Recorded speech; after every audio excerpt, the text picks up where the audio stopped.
Now let's look at biodiesel. So the definition of biodiesel is vegetable oil processed to resemble diesel. That's what is biodiesel. Okay, and these are some of the important aspects of biodiesel.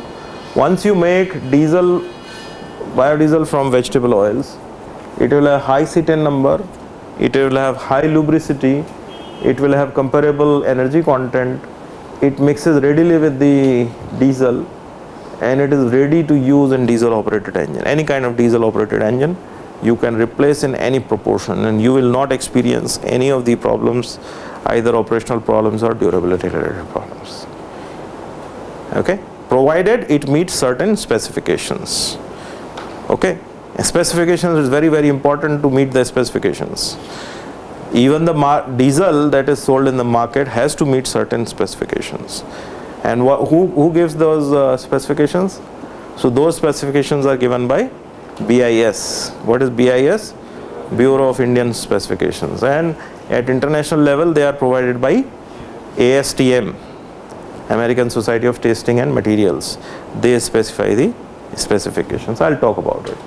So once there are biodiesel specifications as well for the properties that we just discussed, that should be within a given range, and if all these properties of the biodiesel are within the given range, all these benefits can be observed from biodiesel operated engine, and then biodiesel can be used in any proportion, 0% to 100% in any ratio in any engine without any noticeable problems. Importance of biodiesel, of course, it is clean burning fuel, it's environment friendly, it's renewable fuel, no engine modifications are necessary. It increases the engine life. So in fact the engine life increases by about 30%. It's biodegradable and non-toxic. Even if it goes into your mouth by accident, nothing will happen. It's biodegradable. If you spill on the soil will not be damaged for a long time. It's easy to handle and store compared to petroleum fuels. Now what is biodiesel? It is basically it is made by chemically combining any natural oil. Natural oil could be vegetable oil or animal fat, okay, with an alcohol. Most of the oils, edible and non-edible oils, are suitable for production of biodiesel. Selection of the feedstock depends on many factors such as availability, what is the price, and what is the policy of the local government. For example, in Kanpur, IIT Kanpur region, we have a lot of what you call it Karanj tree. You know, even in shopping center we have many Karanj tree. So once during the summertime, if the storm comes, you will have hundreds of kilograms of seeds, dry seeds lying over there, and there are thousands of trees on this campus. Okay, so if all that seed is collected and it is converted to biodiesel, it can produce a lot of fuel for our vehicles. France, Germany, Italy, basically European countries are the leaders in production of biodiesel. Now if you look at the feedstock that is used all over the world, so rapeseed is the major source of biodiesel production all over the world. Sunflower oil is also used in Italy and southern France. Soybean oil is used in USA and Brazil. Palm oil is used in Malaysia. Linseed and olive oils are used in Spain. Cottonseed oil is used in Greece. Beef tallow is used in Ireland. Lard and used frying oils are used in Austria. Jatropha is used in Nicaragua and South America. So you see, the thing is that in all these countries they are using what is available locally. Okay, so in India also we have to focus what is available. One of the other important thing is that, you know, up to here these are edible oils. Can we go for edible oil? No, we already import, India already import 50% of the edible oil to feed our population from other countries. If we start diverting edible oil to fuel production, we have to import more. So where is import substitution? So we have to focus mainly on the non-edible oil. And India is a very, very agroclimatically diverse country and blessed country. We are probably the only country in the world which can boast of 300 different varieties of vegetable oils, mostly non-edible, which are available in surplus quantities. Of course, the quantities may not be great, because in India, if you look at the agroclimatical regions, there are many agroclimatic regions. We have deserts, we have hills, we have snow-clad mountains, we have places where there is a lot of rain, we have semi-arid areas like in Maharashtra, water scarce places, then we have all kinds of agroclimatic regions are available, and every agroclimatic region has a different oil species available which is not used properly. People don't even know that it can be used for some purpose. Okay, so if we can put to use, we can produce lot of fuel from such species. Now let's look at trans-esterification process. What is this trans-esterification process? See, if you look at the vegetable oil is not a pure chemical, but 98% of it, 95 to 98% is triglyceride. And triglyceride molecule is represented here. It is CH2, CH, CH2, and this is the C double bond O, COO group, and 3 CO groups are there, and then 3 alkyl groups are there, R1, R2 and R3. This R1, R2 and R3, the chain length can be 12 to 20, 12 to 18, 12 to 20.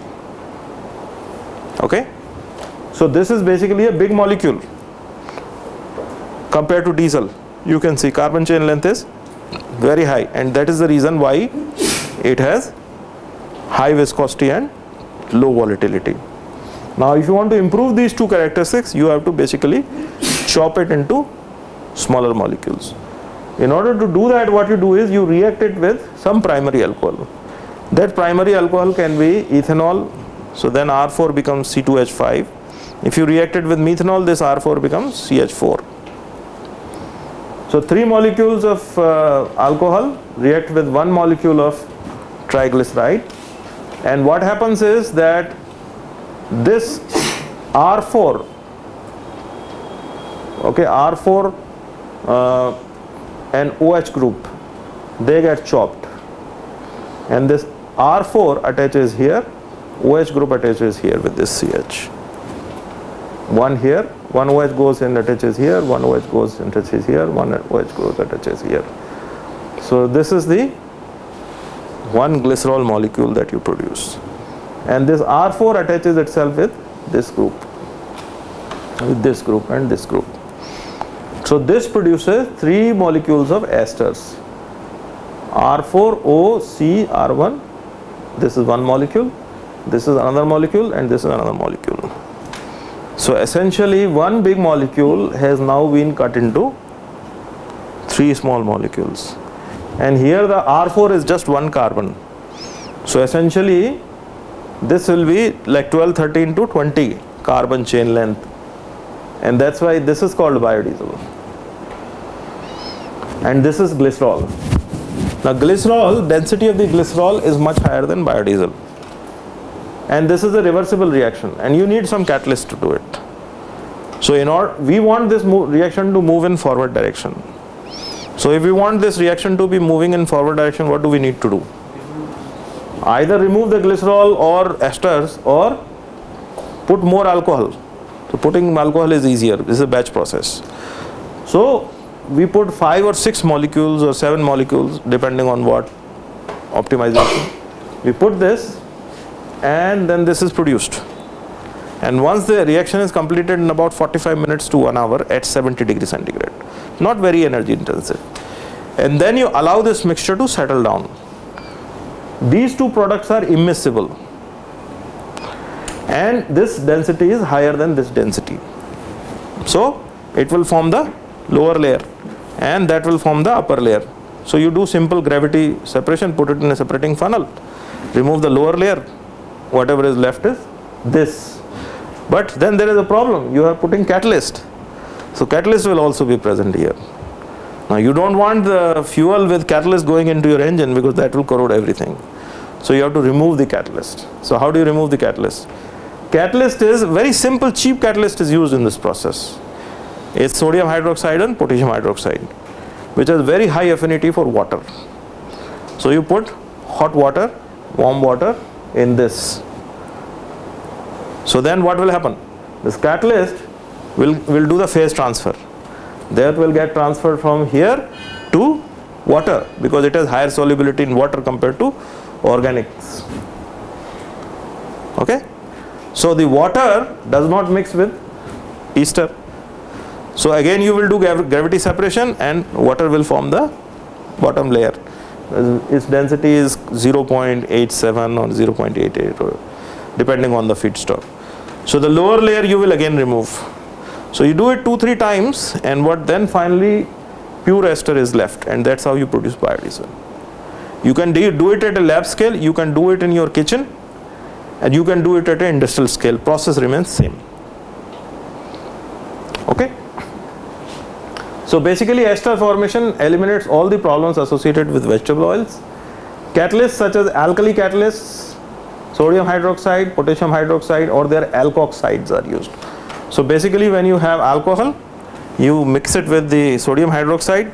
So what will happen? Sodium, suppose you have methanol, and then you mix sodium hydroxide, so sodium methoxide will form. That's called alkoxide. Okay. There are 2 other types of catalysts.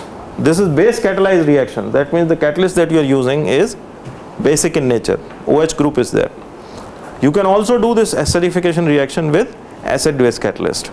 But the only thing is that reaction conditions will be different. This molar ratio, molar stoichiometry is 1:5, 1:6 is enough for basic.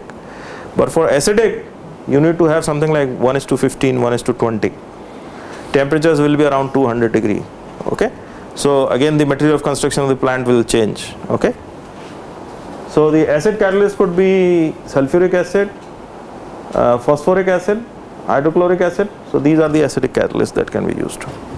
People have done a lot of tests with enzymes. Okay, enzymatic esterification. People have used lipases to do this esterification process. This is a very good process, but its efficiency is not great, and lipase is very, very expensive. Something like 7,000 rupees per gram or something like that. Okay, so, and recovering it is also not that efficient. So people have done it experimentally, but I am not sure if it is done commercially.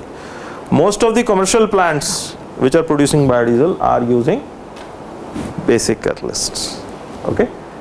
Reaction mixture is stirred continuously at near 70 degrees centigrade. So you mix this catalyst, you put in the alcohol, and then you mix this with the oil which is heated to 70 degree and react it.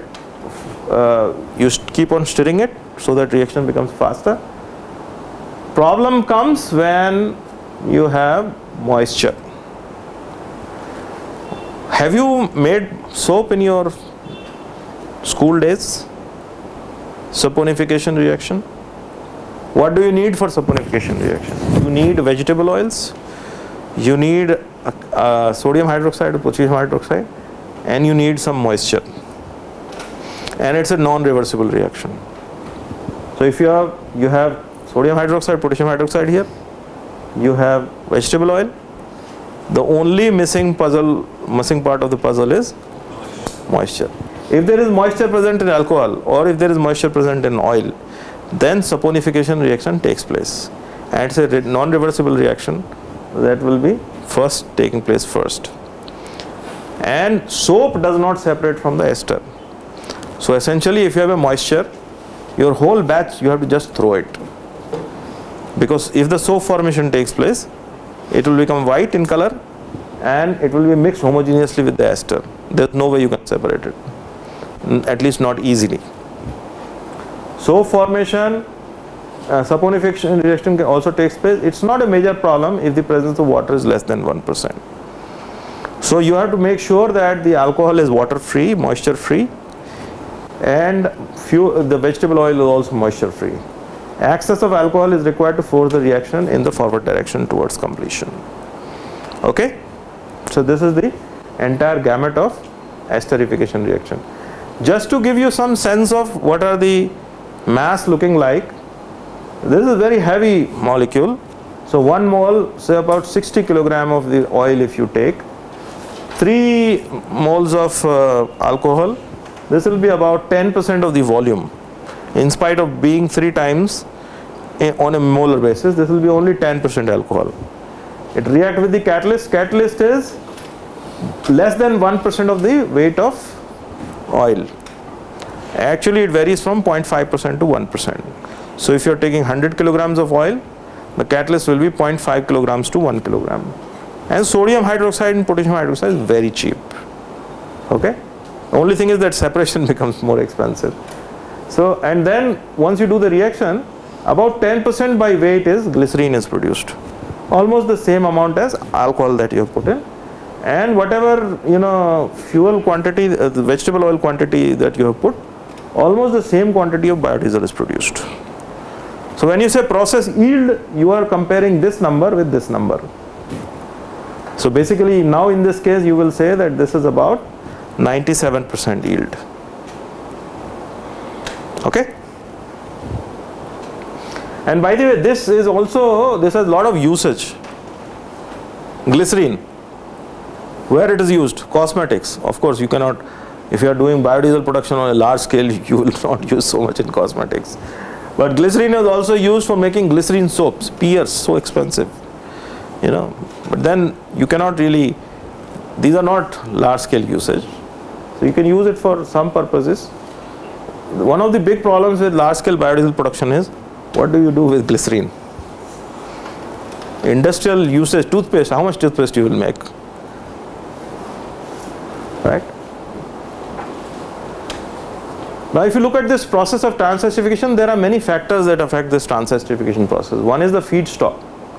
So feedstock, feedstock will have different varieties of molecules, different chain lengths, different unsaturation levels, and it is going to affect the reaction order and the rate of reaction, because it's going to be different chemical altogether, chemical composition.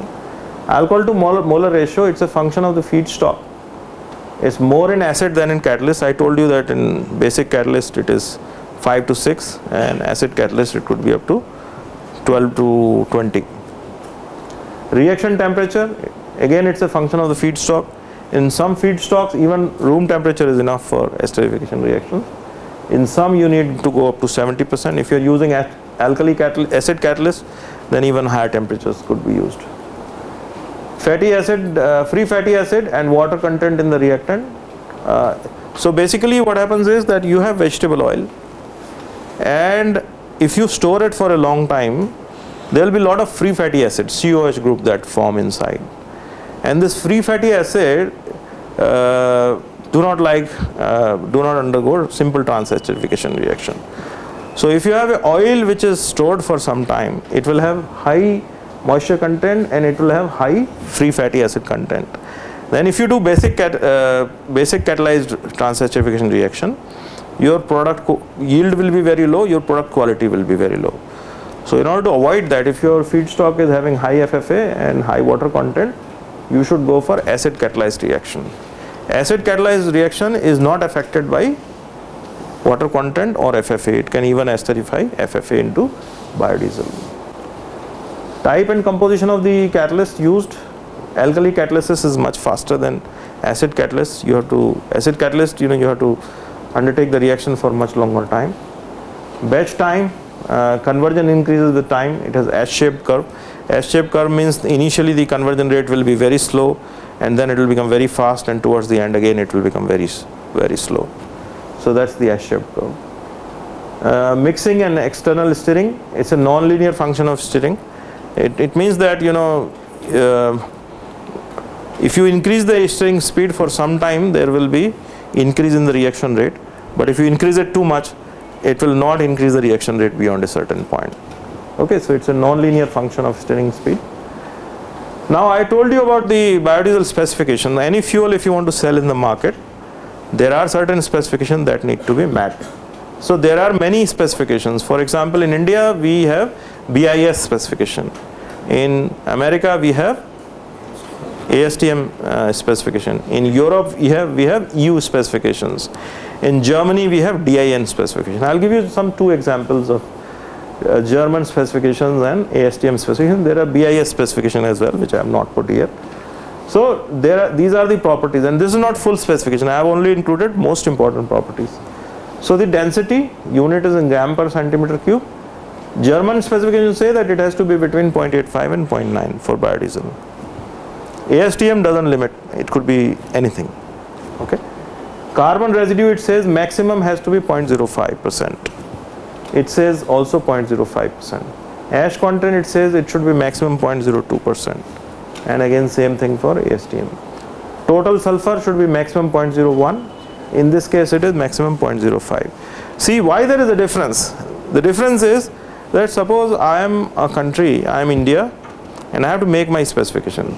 I have to make my specification such that my engines are not affected, but at the same time most of the feedstock that I have should qualify to make biodiesel. Okay, so I have to serve my interest. So that's why there is specification, there is difference in specification values from place to place depending on the technology of the engine that is being used, depending on the feedstock quality that is being used. So the American standards can be different from Indian standards, and Indian standard can be different from European standards. So in C10 number it says minimum 49, the American standard says minimum 40, flash point minimum 110, it says minimum 100. So like that there is a copper corrosion, viscosity numbers are given between 3.5 and 5, and here it is 1.6 to 1.9 to 6, so much wider range. Neutralization value, free glycerine, total glycerine, CFFP tells you about basically lubricity. Okay, so this is about the specifications. Now let's look at the emissions compared to conventional fuels. So compared to conventional diesel, if you use B100, that means 100% diesel and 20% biodiesel. 100% biodiesel, 20% biodiesel. If you look at the regulated emissions, total unburned hydrocarbon reduced by 93%. In this case by 30% lower. Carbon monoxide is lower by 50%, it is lower by 20%. Particulate matter lower by 30%, lower by 22%. NOx actually increases by 13%. So this is one of the negative aspects of using biodiesel, that NOx may go up. But then NOx may go up, being produced, production capacity was 2.3 million metric ton. And 2010 this was 8.3 million metric ton. Just to put things in perspective, this is about 5% of the fuel that we consume in our country. That's a large capacity for Europe. Okay, and this is in terms of financial value, this is about $2.5 billion in 2007. Now it must be at least double of that number. If you look at the ethanol, ethanol is a much bigger and more popular fuel in Europe. So ethanol production capacity was 9.7 million metric ton compared to biodiesel. The growth rate of biodiesel is about 25% per year. So I think this is going to grow, and this is going to become a very significant part of the oil supply chain.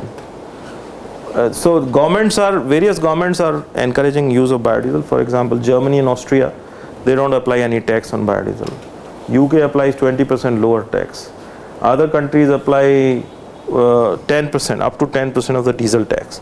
A much lower tax is applied to make it cost competitive with conventional fuels. Okay. There is huge acceptance in the industry also. For example, if you look at automotive industry, you may produce biodiesel, and if the manufacturers say, okay, guys, if you put this fuel, I am not responsible for the maintenance of your vehicle. If it doesn't work, don't come back to me. Then nobody is going to use it. So it is very important that the OEMs are on board and they offer warranties. So it is accepted very widely in the industry, and I'll give you some names. I'll not read it, but you can read almost industries who's who, they have acceptance of biodiesel. So many European manufacturers, and now in India also Tata Motors and Mahindra do the acceptance of biodiesel. Fuel trade companies, very big players in the fuel market, they also have acceptance. End users, there are many bus companies, taxi fleets, forestry enterprises, railroad companies, boat owners. So many of them accept biodiesel as fuel. So one of the major benefit of using biodiesel is its lubricity. As you know, biodiesel is derived from oil, vegetable oils, and vegetable oils have very good lubricity. So those lubricity properties are still remain in biodiesel when the transesterification process is done, and this is very helpful. and this is of great significance for IC engines. The reason is that with now with ever increasing and ever tightening emission norms, Euro 3, Euro 4, Euro 5, 6 and so on, there is a pressure on the oil refiners or petroleum refiners to reduce the sulfur levels in the fuel. Sulfur compounds that remain in the petroleum products, they are basically thiocompounds, and those are the ones which are responsible for providing lubricity to the fuel. Why fuel lubricity is important? Fuel lubricity is important because fuel is the only fluid that flows through the fuel pump and fuel injector. Okay? And there is no additional lubricating oil that is put in these machines, these components. So, when the fluid float, and they have to work in reciprocating motion and different types of motions are there. So, if the fuel does not have any lubricity or it has low lubricity, then the components will wear out because of the metal to metal contact between the components of these fuel injection equipment. Okay. So, now with the increasing Euro norms, the sulfur levels which were in Euro 2, they were around 500 ppm, Euro 3 they have been reduced to about 150 ppm, Euro 5, 6 they have to be reduced further to around I think 10-15 ppm. So, there is a drastic reduction in thiocompounds.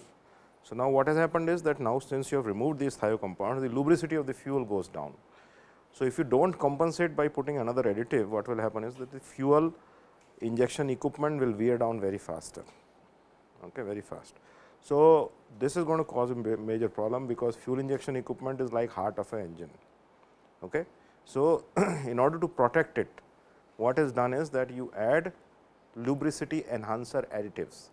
These are chemically engineered, artificially engineered chemical compounds, or they are engineered chemical compounds, which have these additional lubricity properties. But then since these are engineered materials, they are expensive. So, another cheaper and viable option is that you add biodiesel into it. Biodiesel has additional lubricity, and I think there are n number of studies which say that even if you add only 2% by volume biodiesel in diesel, it will compensate for loss of lubricity. So, now by adding these 2%, you have replaced 2% of diesel and you have compensated for additional lubricity. So, you save lot of money. So, what is there are many long term wear studies which are conducted in Europe and US, and also in India we have also conducted some studies at IIT Kanpur. There is one famous study by Exxon, and they say that B20, which is 20% by volume biodiesel, 80% by volume mineral diesel, blend of these two.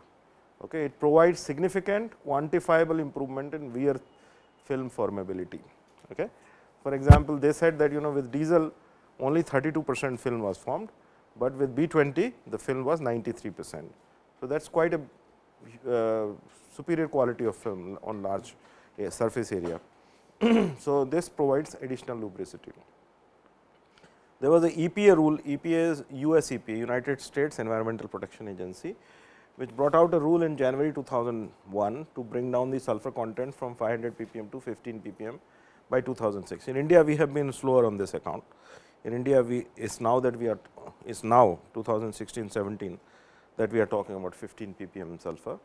And they also said that lubricity tests have shown that only up to 2% of biodiesel is enough to make any distillate fuel. Distillate fuel means the fuel which is refined in the refineries fully lubricious. That means it has good lubricating oil properties, fuel lubricating properties. Okay. So, you can see that even 2% of the fuel is good enough. So, now the question is many times people talk that where is the biodiesel, or it is not the solution. Of course, it is not the solution because so much of feedstock is not available, but we have enough feedstock to replace at least 8 to 10% of diesel in this country by biodiesel. Now, question is that if you have 8 to 10% or say even 5% with most conservative estimates, 5% biodiesel available to you, what should you do? Should you run 5% of your transport on 100% biodiesel, or should you run 100% of the transport on 5% biodiesel blend? So, what will you suggest? So, it is definitely the 100% transport sector running on 5% blend of biodiesel, because that that way we can take care of the lubricity and wear issues. In fact, when you use biodiesel, in our studies we have found that the lubricity is so good that in fact, the engine life goes up by 30%. Diesel engine lasts for several 100,000 kilometers, and it goes up by 30% when you use biodiesel instead of diesel. So, if you look at the biodiesel, there are many naysayers, but let us look at the reality. What is the status all over the world? So, all over the world, large number of surveys have been done. Varieties of the feedstocks have been tested all over the world. Transesterification process has been developed on the commercial scale. Biodiesel standards by ASTM standards in America, DIN standards in Germany, EU standards in Europe, BIS standards in India, all these have been put in place in different places. More than 40 million miles of testing on biodiesel, different types of vehicles has been done. This is, I have showed you a slide where it has been approved by large number of OEMs and car manufacturers and truck manufacturers. There are tax structures in place in several countries, because we know that the costs are going to be little high compared to conventional fuels, depending on what is the cost of the conventional fuels, which keeps on fluctuating. So, tax holidays or tax reduction will be required in order to make it competitive. So, that structure is also in place in several countries, including India. Future projections have been firmed up to look at what kind of scales we are talking about. Legalization in place in many countries. Legalization is very important. You just cannot just pick up any fuel and sell it, you just cannot take any chemical and sell it as a fuel. It has to go through a legal process in order to be notified by the government agencies as fuel, and that is a pretty long drawn process. It can take up to 2 to 3 years. So, most of the countries, biodiesel has been declared as legal IC engine fuel. In India, we have tropical advantages. We have more than 300 varieties of excess vegetable oil available, which can be used for biodiesel production. We have enormous wastelands, about 150 million hectares of land is available. We have job employment related issues. We have large number of people who are unemployed, and so therefore, cheap farm labor is available, which can be used for biodiesel production. And therefore, there is a good scope that biodiesel can become a success in India. Now, if we look at what has been done in our country as far as biodiesel is concerned, you see we have to consider certain facts. One of the facts is that the annual average growth rate in India is 6 to 8% economy, okay, whereas the world average growth rate is about 1.3 to 2%.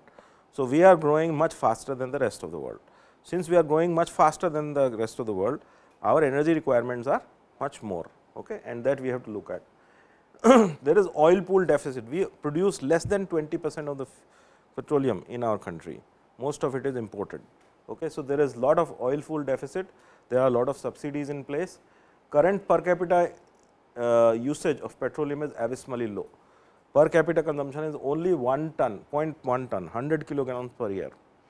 Compare that with Germany, which is 4 tons. Compare that with a developing country like us, Malaysia. There also it is 15 times. So, imagine if we go on that path, we can't even afford to reach compete with Malaysia. 15 times is logistically impossible for our government to do. Even Malaysia figures would be beyond our paying capacity. Right now, we are paying close to 700,000 crores just for the petroleum import. And imagine if you multiply it by 15%, 15 times, what will happen? So, it is unsustainable for us. Okay. Our domestic production was only 27%, currently it is about 20%. 80% of the fuel is imported. So, therefore, investment in biofuels makes strong economic sense. We should consider it. Can it work in India? I think it should work, because India has 2.4% of the global area and 16% of the population and 17% of the cattle population. So, on a small land we have more number of people and more number of cattle. India is the largest importer of the edible oil. So, we cannot go for edible oil biodiesel production. Where can we find the oil for biodiesel? So, this is one question that we need to find, and the answer is in different varieties, large number of varieties of vegetable, non-edible vegetable oils which are available and which are available in surplus. Nobody knows how to use them. So, they just trees fall and they just get mixed with the soil and they just get wasted. So, that can be exploited. A sustainable source of the vegetable oil has to be found before we can think of biodiesel. So, one of the options that has been proposed is Jatropha. The other big plant species that has been proposed is Karanja. So, I will briefly talk about Jatropha. So, according to economic survey, the cultivable land area is about 100 to 150 million hectare, which has been classified as waste or degraded land. Waste or degraded land means there is hardly any cultivation possible. So, Jatropha, which is also known as Ratanjot or wild castor, it thrives on any type of soil, and this is one plant species which can grow on degraded lands very, very effectively. It needs minimal inputs, you do not need to really irrigate it very or manage it very frequently. It cannot be affected by the pests or insects, or even the cows do not browse it. It is very bitter and toxic, and it can survive long periods of drought. So, if there is a scanty rainfall, the plants will not die. Its propagation is easy, and once you plant it, from 3rd year onwards, it continued to start giving you fruits, and that its life is about 25 to 30 years. It is a bush, I will show you. And 25, if you collect those seeds from this plant, 25% to 30% oil can be extracted by different techniques. And whatever is left out, it is a good organic manure. So, you can make biogas out of it, and whatever is left can go back to the plants as organic manure. Okay. It has very good nitrogen, potassium, and nitrogen, phosphorus, and sodium. Okay. So, very good NKP ratio. So, this is the plant actually. Okay. So,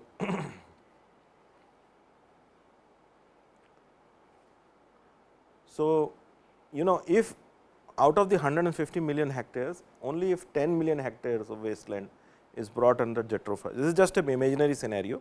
What happens, just to make a business case that we should invest and go for it. So, even if we take a conservative estimate of 1.5 tons per hectare, you will have 15 million tons of seeds. Okay. So, 25% is the oil yield. So, about 4 million tons of oil will be produced. Okay. And this is an equivalent of, so 4 million tons means 10% of 4 million tons of oil means 4 million tons of biodiesel, right, roughly. And this will be around 40 to 50 million ton is what is the requirement of diesel. And so, we are talking about the replacement of diesel. So, around 10% of the biodiesel will be available from this source. Okay. And it will generate enormous employment in rural areas.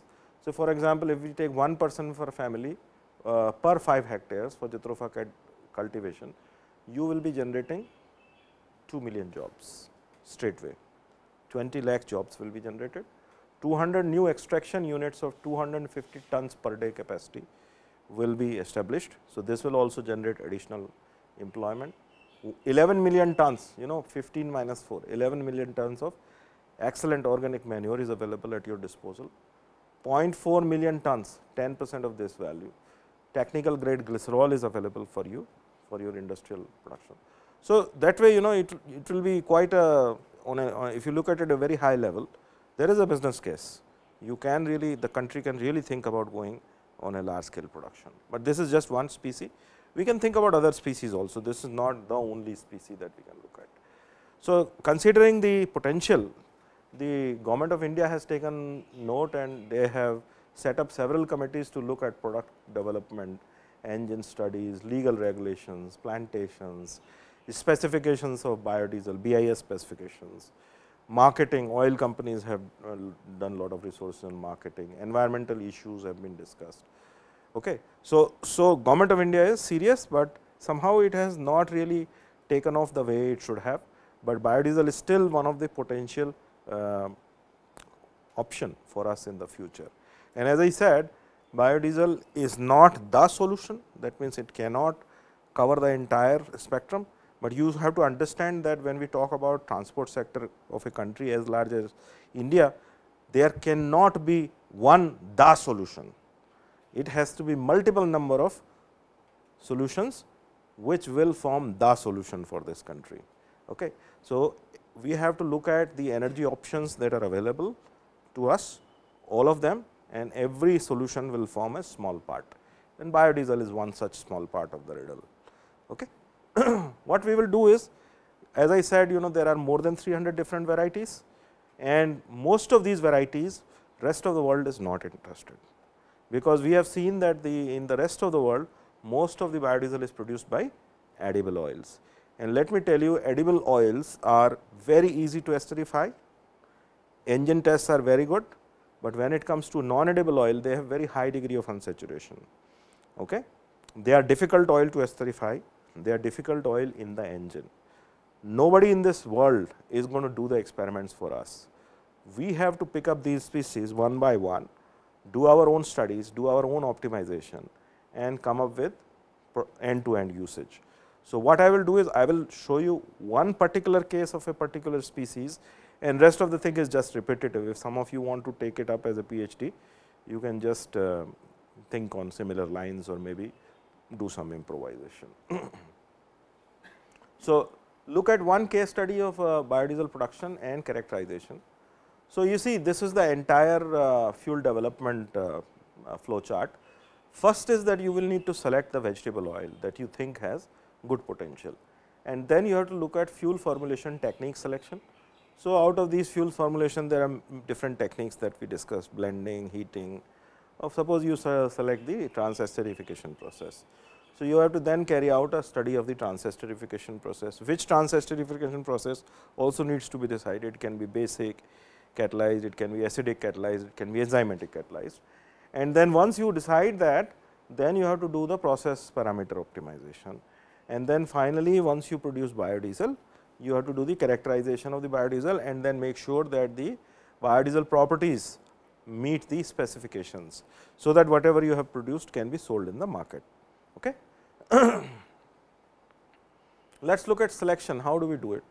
So, for example, in our case, India is a very large country growing lot of rice, more than 70%, 60% population eats rice 2 times in a day, right.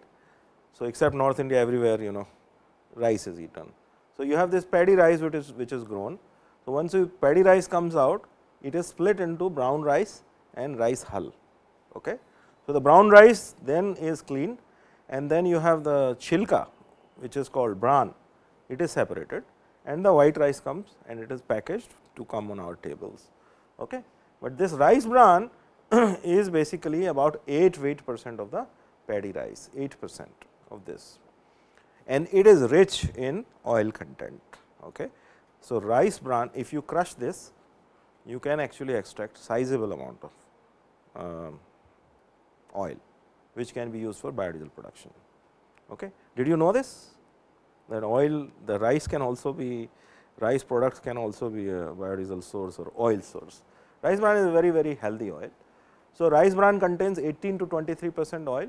India is the second largest producer of rice. India has potential to produce almost 1 million tons of rice bran oil. Okay.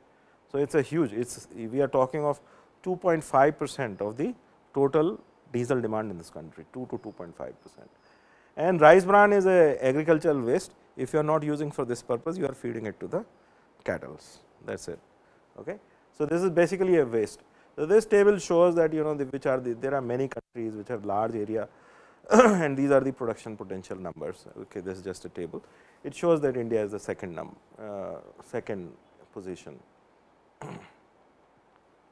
So, once the oil is extracted through either crushing or solvent extraction process, most of the time you use crushing, because solvent extraction is a more expensive process used for more expensive materials, such as you must have seen solvent extraction is a process where you put the entire seed in a solvent called hexane.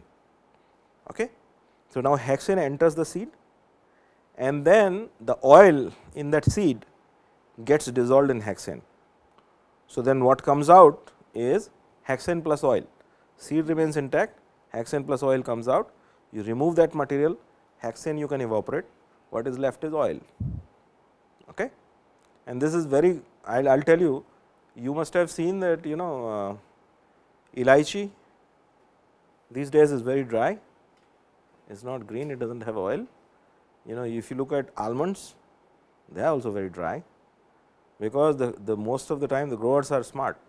what they do is they take the seed, they do the solvent extraction, take the elaichi oil out or almond oil out, which sells at a higher degree, and whatever is left out, which really does not have much of nutritional value, they sell it in the market. Okay. So, they sell this and they sell that as well. So, solvent extraction, and this is not physically, it's intact, its structure remains still the same. Okay. Only thing is it will look little dry, but most of the people do not care about it, they do not know about it. So, anyway, rice bran oil can be characterized, and this just shows different types of oil. For example, this is hydrometer for density, this is also another density meter, this is for kinematic viscosity, this is the instrument for cloud and pour point, this is for Conrad's and carbon residue, this is for Pansky-Martin flash point apparatus. Okay. So, there are many other instruments, but this is just one set of characterization tools, which I just wanted to give you an impression. There are many characterization parameters for which you need to use. So, this I have shown you, C10 number is done in a CFR engine, very expensive engine, very few places in India we have this facility. We do not have this facility in IIT Kanpur. Calorific value is found out by bomb calorimeter. Okay. CHNOS analysis, this is called ultimate analysis. Ultimate analysis means you have a fuel, you want to find out how much is carbon, how much is hydrogen, how much is nitrogen, oxygen and sulfur. Okay. So, that is called CHNOS analysis. Then IR spectroscopy is done, infrared spectroscopy, to see what kind of functional groups are present. NMR spectroscopy, basically if you are interested in finding out a molecular structure. So, these two spectroscopy gives a reasonable idea about the constituents. So, if you look at the basic characters of rice bran oil, density is 922, which is very high compared to diesel, which is around 845. Kinematic viscosity, as you can see at 40 degree, is 43.52, which is roughly 10 times more than diesel. At 100 degree, even higher, 100 degrees 9.21. Okay. Flash point is 316 and 337, flash point and fire point. So, this is pretty safe for handling. Cloud point and pour point is 13 and 1. So, that means it's, if you want to use it in the engine, low temperature performance is going to be absolutely bad, even at 13 degree temperature, daytime temperature in winter days in Kanpur, fuel will refuse to flow. Forget about burn, flow, even flow it will stop, cloud point and pour point. So, trans-esterification process. So, ester formation eliminates most of the problems that are associated with vegetable oil. Catalysts used are basic catalysts, which are cheap. So, you mix the reactants, which is alcohol and vegetable oil in presence of catalyst, and mix it at 70 degree centigrade. Saponification reaction takes place simultaneously, provided if the water is more than 1%. If it is less than 1%, it is all right, no problem. Excess of alcohol is required to force the reaction to completion. So, very low temperature and pressure required for trans-esterification, high conversion efficiency, 98% of the order of 98%, minimum Seille reaction, direct conversion of methyl ester, no intermediate steps are required. It is a simple material of construction for the plant is required, no exotic materials are required. Excess alcohol 3 to 1 is stoichiometry. So, excess 5 to 1 is required to force this equilibrium in forward direction. It is a reversible reaction, trans-esterification is a reversible reaction. And then you form the glycerol. So, you separate it by gravity. We have discussed all these steps earlier also. Sodium hydroxide and potassium hydroxide is used. Say this is one small lab scale reactor. So, you just have a round bottom flask, you put a temperature controller here, and this controller is controlling the heating. So, you have set up a temperature of 70 degree, that means it will heat only when the temperature goes down below 70, otherwise it will not heat. And then this is the motor which has a stirrer, so it is steering everything. The steering speed is controlled by this controller. Okay. So, it is a simple setup, maybe it will cost 5,000 rupees to build such a setup, it is not very expensive. Okay. So, you can use methanol with high purity, okay, it is the density of the methanol, sodium and potassium hydroxide is used. This is these are the 3 different oils, density is given, molecular weight is given, methanol, how much of the methanol is required. So, you can see that per liter, the methanol requirement is still about 1/4 by volume. Okay. So, methanol is 6:1, catalyst is 0.5%, temperature 60 or 70, time about 1 hour and some stirring speed. You select and do the esterification. Once you do that, what will happen?